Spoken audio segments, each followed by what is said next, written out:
Hi, this is Mark at learnhowtogarden.com, and in today's episode of the 10-Minute Gardener we're starting to plant our perennial bed. So we're going to get the first of our perennial vegetables into the bed. If you haven't watched the construction of the perennial bed, you could hop over to the website if you're watching this anywhere else, and that will sort of show you how we've constructed this bed. And the whole point of perennial vegetables is that although they take you a bit more effort up front, they reward you over years and years with a lot less effort growing them. And it also means you can grow things that are nearly impossible for you to buy in the shops. What we're going to plant today is sea kale. Sea kale is a member of the cabbage family. It's a native to Northern Europe. You find it growing literally sort of close to the sea. So if you've got a piece of land either in your garden or your allotment that is very exposed and seems really difficult to grow anything on, sea kale could be the thing for you. It does like very good drainage, which is why this raised bed is perfect for it. These are sea kale plants that I've grown from seed, but if you're only going to plant 2 or 3, I would strongly recommend that you buy them as young plants. The reason for that is they're a bit of a bugger to germinate, really. I mean, you probably get 1 in 10 germinating. So it takes up a lot of time. Also, they can take up to a year to germinate. So it's a lot of space taken up in your cold frame or your greenhouse to grow them. Because this bed has been prepared specially for perennials, I know the drainage is good. I know that it's the right pH for these plants. They need about 2 feet between plants. And because the bed's about 3 feet wide, if we come in 6 inches, we'll be able to put 1 here and 1 here. And although that's a couple of foot between the plants, remember that they're not just going to grow in this bed, they're going to go down and out underneath the paths between here. So we're okay doing this. You can eat the flowers of these and you can eat the very young leaves, but what you're really growing it for is a real delicacy, which is the blanched leaves of this sea kale.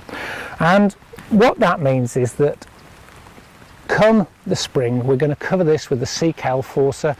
It's an excuse to buy a beautiful piece of terracotta pot. If you don't want to do that, you can just use a normal sort of upside down bucket with a hole cut in the top. And by excluding the light, we're going to draw those leaves up and they're going to be beautifully delicate. It's the only way you're going to taste sea kale is if you grow it yourself. So first thing to do is obviously make a planting hole. And as you can see, this is incredibly well drained. You know, when we constructed this bed, it was constructed to put mainly sea kale and asparagus, another plant that likes good drainage in. If you wonder what the pitter-patter is, that's the pitter-patter of torrential rain, but these plants need to go in, so needs must and all that. And someone asked what I use for digging. It seems to go through the soil quite well. Well, it's quite a nifty little thing called a hand spork. Really can get in there. Upend it. The one thing you have to be aware of, you can't plant sea kale if you've had clubroot from brassicas, because it's a member of the cabbage family. Beautiful, beautiful root system. And then very gently bring that soil back and gently firm in. It's been grown since Elizabethan times in England, sea kale. It really is very, very simple to grow. We'll top dress this in a second with a tiny bit of calcified seaweed, water it in, and then more or less we leave it. You know, remember where the crown is. The thing with perennial vegetables is the preparation of the bed before, and this will stay in this bed for up to 10 years.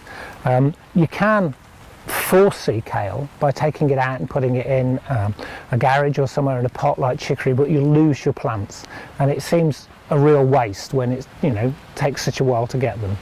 So we'll just pop the other one in and then we'll finish up. And that's it really.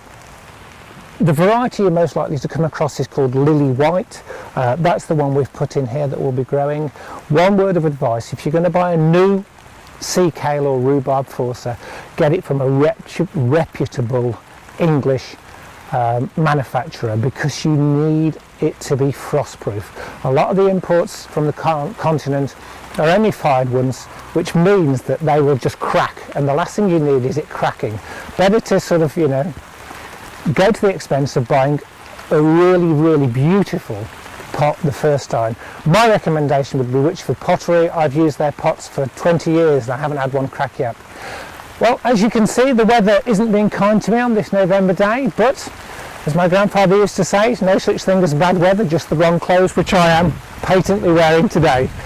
So that's Mark from the sunny southwest of England saying thanks for watching, and if I don't drown on the way to my car, I'll see you soon. Bye.